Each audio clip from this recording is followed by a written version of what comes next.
আপনি কি মনে করেন যে কোনো দেশে একজন পর্যটক কেবলই একজন অতিথি? কিছু জায়গায় আপনাকে স্বাগত জানানো হয়, তবে শর্ত থাকে যে আপনি যেন দ্রুত চলে যান।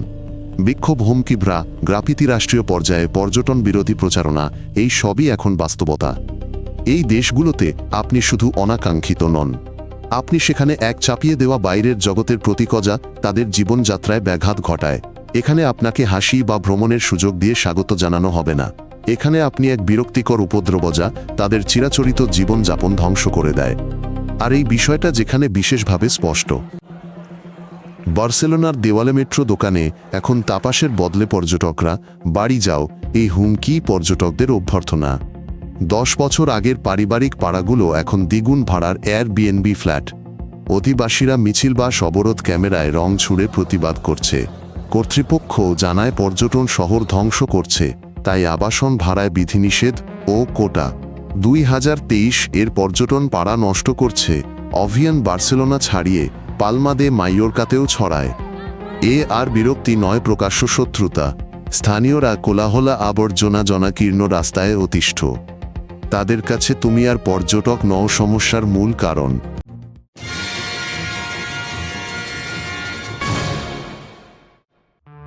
আমস্টারডাম ক্লান্ত।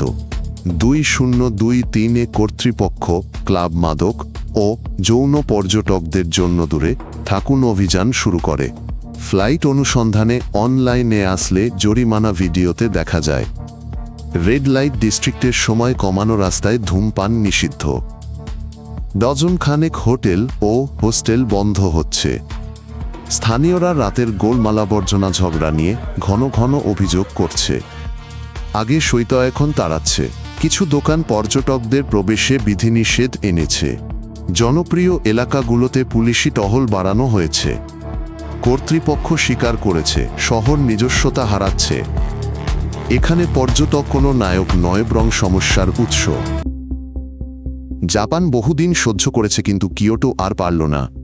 ঐতিহাসিক গিয়োন এলাকায় রাস্তাঘাটে ছবি তোলা নিষিদ্ধ। কারণ স্থাপত্যের নয়, মানুষের সুরক্ষা। পর্যটকরা আক্ষরিক অর্থে গেইসাদের পিছু নিয়ে জানলায় উঁকি দেয় এবং ব্যক্তিগত আঙিনায় ঢোকে। কেন্দ্রের কিছু স্কুল অভিযোগ করে যে ছাত্রছাত্রীরা নিরাপদে বাড়ি ফিরতে পারে না। মন্দিরও আংশিকভাবে বন্ধ, প্রবেশ পথে ছবি নিষেধ ফলক। পর্যটকরা ট্রেন যাত্রায়ও ব্যাঘাত ঘটায়। স্টেশন নোংরা করে, ধাক্কাধাক্কি চালায় যেন কোনো বিনোদন পার্কে আছে। সামাজিক যোগাযোগ মাধ্যমে জাপানিরা ক্রমশ লিখছে এবার শৃঙ্খলা আনার সময়। যে দেশে ভদ্রতা স্বাভাবিক, তারা আর অভদ্রতা সইবে না। হাসির আড়ালে বিরক্তি, নীরবতার আড়ালে প্রত্যাখ্যান। ভেনিস বিশ্বের প্রথম শহর যেখানে প্রবেশ করতে টাকা দিতে হয়। 2024 সাল থেকে কেন্দ্রে প্রবেশের টিকিট চালু হয়েছে। কারণ সহজ, পর্যটকদের চাপে ভেনিস মরে যাচ্ছে। বাসিন্দারা পালাচ্ছে। গত অর্ধ শতাব্দীতে তাদের সংখ্যা অর্ধেক হয়ে গেছে। কেন্দ্রে শুধুই হোটেল আর সুভেনিয়ারের দোকান, স্থানীয়দের স্কুল ও বাজার বন্ধ হয়ে যাচ্ছে। সেতুর উপর কিছু খেলে জরিমানা। চাকাযুক্ত স্যুটকেস এখন নিষিদ্ধ। খালগুলো উপচে পড়ছে, রাস্তাঘাটে ভিড়। পর্যটক কেবল বিরক্ত করছে না, সে এখন বিপর্যয়। প্রতি বছরই প্রতিবাদ হয়, পর্যটন থেকে ভেনিসকে বাঁচান। কর্মীরা পোস্টার এঁকে ক্রুজ লাইনারের উপর বিধিনিষেধ দাবি করে। শহরটি ধ্বংসের মুখে। এখানে তুমি স্বাগত অতিথি নও, তুমি এই বিনাশের কারণ। প্যারিস আর ভালোবাসার শহর নেই। কেন্দ্রে অবিরাম সারি, মেট্রোতে দম বন্ধ ভিড়। স্থানীয়রা ঘরে ফিরতে পারে না, পর্যটকদের দখলে সব। 2023 সালে কর্তৃপক্ষ বহু অবৈধ গাইড বন্ধ করে পর্যটক প্রবাহ নিয়ন্ত্রণ কঠোর করেছে।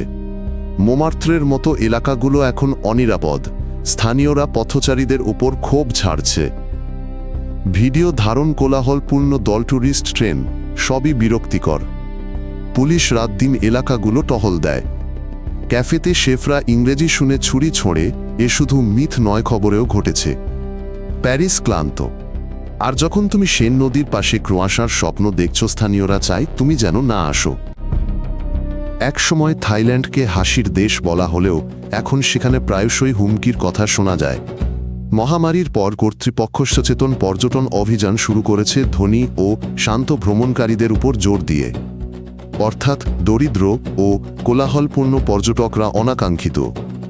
পাতায়া ও ফুকেটে সম্প্রতি বিদেশিদের ওপর বহু হামলার ঘটনা ঘটেছে। পর্যটকরা স্থানীয়দের আগ্রাসনের শিকার হচ্ছে, আর থাইরা অভদ্রতা, আবর্জনা ও সংস্কৃতির অবমাননায় ক্ষুব্ধ। মন্দিরগুলি জুতো খুলতে এবং সন্ন্যাসীদের ছবি না তুলতে অনুরোধ করলেও পর্যটকরা তা উপেক্ষা করে। স্থানীয় ব্যবসাগুলি বন্ধ হয়ে গণপর্যটনের বড় চেইনগুলোর কাছে হার মানছে। সম্মান উধাও। এখন এটি একটি বিরক্ত দেশ যেখানে আপনি আর অতিথি নন, কেবল এক উপদ্রব। প্রাগ একটি মদ্যপ রিসোর্টে পরিণত হচ্ছে। শহরের কেন্দ্র স্রেফ কোলাহল, মারামারি আর বিয়ার বোতল পোশাকি পর্যটকদের ভিড়ে পূর্ণ। কর্তৃপক্ষ টহল বাড়িয়ে রাস্তায় মদ বিক্রি সীমিত করেছে, উচ্চস্বরের ট্যুরের জন্য জরিমানা বসিয়েছে। গাইডরা মাতাল দলের বিরুদ্ধে অভিযোগ জানাচ্ছে, সার্বক্ষণিক পার্টিতে অ্যাপার্টমেন্টে বাস করা অসম্ভব। কেন্দ্রের বাসিন্দারা হোস্টেল বন্ধের দাবিতে পিটিশন সংগ্রহ করছে। প্রাগ ডিজনিল্যান্ড নয় প্রচারাভিযান জনপ্রিয়তা পাচ্ছে। পর্যটকদের ভিড়ে সেতু চত্বর, ট্রাম সবই ভরে গেছে। চেক ভাষা প্রায় অনুপস্থিত, শোনা যায় শুধু ইংরেজি গালিগালাজ। তুমি স্থাপত্য দেখতে এসেছ, কিন্তু শহরটি এখানকার অধিবাসীদের ভিড়ে পূর্ণ, যারা আর সহ্য করতে পারছে না। আইসল্যান্ড এমন এক দেশ যেখানে প্রকৃতি মানুষের চেয়েও গুরুত্বপূর্ণ, কিন্তু পর্যটকদের ঢল দশক ধরে পুনরুজ্জীবিত হওয়া মশের উপর দিয়ে চলে জাতীয় উদ্যানগুলোও উপচে পড়ছে। 2023 সালে কর্তৃপক্ষ কিছু নির্দিষ্ট স্থানে দর্শনার্থী কোটা নিয়ে আলোচনা করেছিল। স্থানীয়রা অভিযোগ করে রাস্তা, ভাঙা শৌচাগার, অপ্রতুল সর্বত্র আবর্জনা। গেস্ট হাউসগুলো কৃষকদের স্থানচ্যুত করেছে। ফোরামগুলোতে প্রায়শই পোস্ট দেখা যায়, আমাদের দ্বীপকে একা থাকতে দাও। বাসিন্দারা ধৈর্য হারাচ্ছে। আইসল্যান্ড এত সংখ্যক অতিথি সামলাতে অক্ষম। আগে যেখানে পর্যটকদের সাদরে বরণ করা হতো, এখন তাদের দিকে দেখা হয় উদ্বেগের সাথে। তুমি চাও রোমাঞ্চ, আর তারা চায় তোমার উপস্থিতি থেকে দেশকে রক্ষা করতে। দুব্রভনিক তার নিজস্ব সাফল্যের শিকার হয়েছে। ইউনেস্কোর সুরক্ষাধীন পুরনো শহরটি এখন ভিড়ে ঠাসা এক বাজারের মতো লাগছে। প্রতিদিন ক্রুজ লাইনার থেকে প্রায় 10,000 মানুষ এখানে আসে। স্থানীয়রা মানুষজনের ভিড়, ক্যামেরা এবং আবর্জনা নিয়ে অভিযোগ করছে। পর্যটকদের সংখ্যা, প্রবেশের সময় এবং এমনকি পোশাকের উপরও বিধিনিষেধ আরোপ করা হয়েছে। সমুদ্র সৈকতের বাইরে সুইমিং কস্টিউম পরলে জরিমানা করা হবে। শহরের চারপাশের ক্যামেরাগুলি রাস্তায় লোকজনের সংখ্যা পর্যবেক্ষণ করে। কর্তৃপক্ষ স্বীকার করেছে শহরটি তার প্রাণ হারাচ্ছে। মানুষজন ঘরবাড়ি ছেড়ে চলে যাচ্ছে, স্কুলগুলো বন্ধ হয়ে যাচ্ছে। 2022 সালে একটি প্রতিবাদ হয়েছিল, দুব্রভনিক কোনো সাজানো মঞ্চ নয়। স্থানীয়রা সেলফির জন্য কেবল পটভূমি হতে হতে ক্লান্ত। তারা বাঁচতে চায়, তোমার ছুটির অংশ হতে চায় না। ভুটান আনুষ্ঠানিকভাবে প্রতিটি পর্যটকের কাছ থেকে প্রতিদিন $100 কর চালু করেছে। এটা হোটেলের ভাড়া নয়, এটা একটা বাধা। দেশটি খোলাখুলিভাবে বলছে তাদের গণপর্যটন প্রয়োজন নেই। সবকিছুই তাদের সংস্কৃতি, পরিবেশ এবং স্থানীয় সমাজকে রক্ষা করার জন্য। গাইড ছাড়া দেশে প্রবেশ করা অসম্ভব।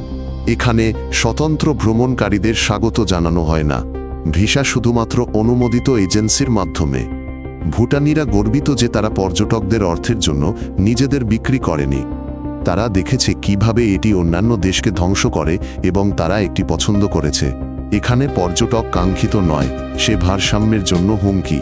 এবং যদি আপনি তাদের নিয়ম মানতে প্রস্তুত না হন, তবে এখানে আপনাকে স্বাগত জানানো হবে না। যদি ভালো লেগে থাকে তাহলে 10 মিনিট চ্যানেলে সাবস্ক্রাইব করুন। আমাদের সবকিছুই সংক্ষিপ্ত ও কাজের কথা। বিদায়।